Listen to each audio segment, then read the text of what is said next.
باقعد مع ناس كتير مقهورة، وحاسين بقهر وبظلم، ويقول لك مثلًا فلان قهرني وظلمني في شغلي، ومع ذلك هو بيترقى وأنا ما باخدش حقي. فلان ظلمني، جوزي ظلمني وهو ربنا مدّي له وأنا متبهدلة، مراتي ظلمتني وهكذا، وهكذا، وهكذا، أي حد ظلمني في الدنيا وأنا مش واخد حقي وربنا مش بينتقم منه وفات وقت. فأنا مقهور، أنا زعلان، أنا عايز ربنا ينتقم منه. ده مش شغلك خالص، ده مش شغلك، أنت مظلوم. أولًا تحمد ربنا سبحانه وتعالى إنك مش ظالم، وتتأكد إنك مش ظالم. تاني حاجة، هو وربنا سبحانه وتعالى أنت تثق إن ربنا ياخد لك حقك، تثق. إمتى؟ فين؟ إزاي؟ الموضوع ما هوش فيلم عربي. مش فيلم أوله إن البطل بيظلم ويفتري ويجي في النص التاني المظلوم يبدأ ياخد حقه، وفي النهاية الظالم بيدخل السجن وبنخلف صبيان وبنات وبنعيش في تبات ونبات. الحكاية مش فيلم، الحكاية أكبر من كده بكتير بكتير، متعلقة بأشخاص كتير.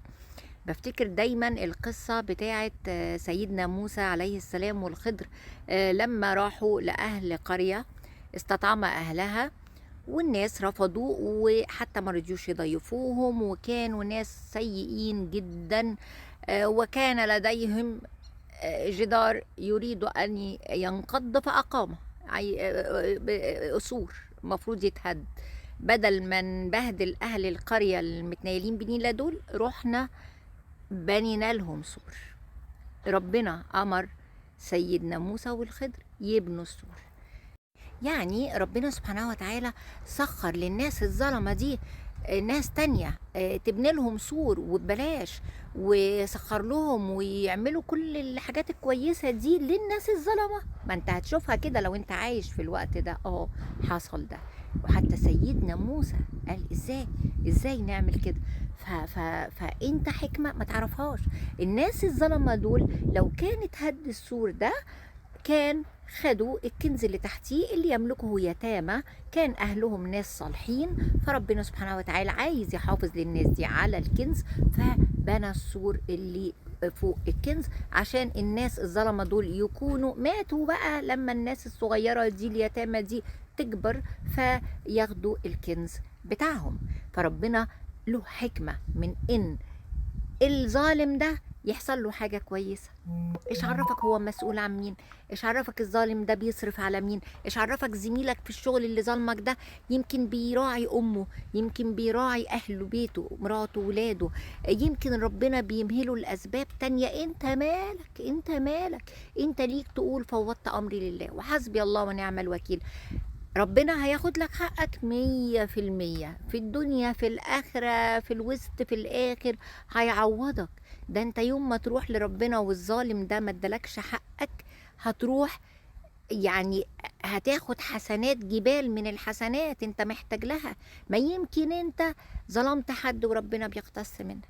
ما يمكن انت لو ما كنتش اتظلمت في النقطة دي ما كنتش اتعلمت درس معين المفروض تتعلمه. انت ثق وتأكد ان ربنا سبحانه وتعالى هياخد حقك، وانسى بقى. انسى بقى. عيش. عيش حياتك وطور من نفسك وانسى. فوضت امري الى الله. انت واثق في ربنا او مش واثق؟ مش واثق بقى، دي مشكلتك بقى. لو مش واثق في ربنا سبحانه وتعالى يبقى انت اكثر منه ظلما لنفسك. فثق في ربنا سبحانه وتعالى وما تقعدش تتتبع الظالم.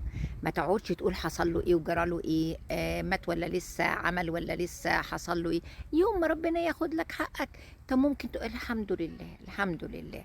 يوم ما ربنا ما ياخد لكش حقك عند ربنا سبحانه وتعالى يوم القيامة، وميزان حسناتك هيزيد ويزيد ويزيد ويزيد. كمان انت ما تعرفش ايه داخليات هذا الظالم. يعني ممكن يكون هو يبدو كده ليك ان هو مرزق وفي الحقيقة حياته على الله حكايته. في الحقيقة عنده أعوذ بالله ولد مريض، عنده مشاكل نفسية. عمر الظالم ما بيكون مرتاح على فكرة.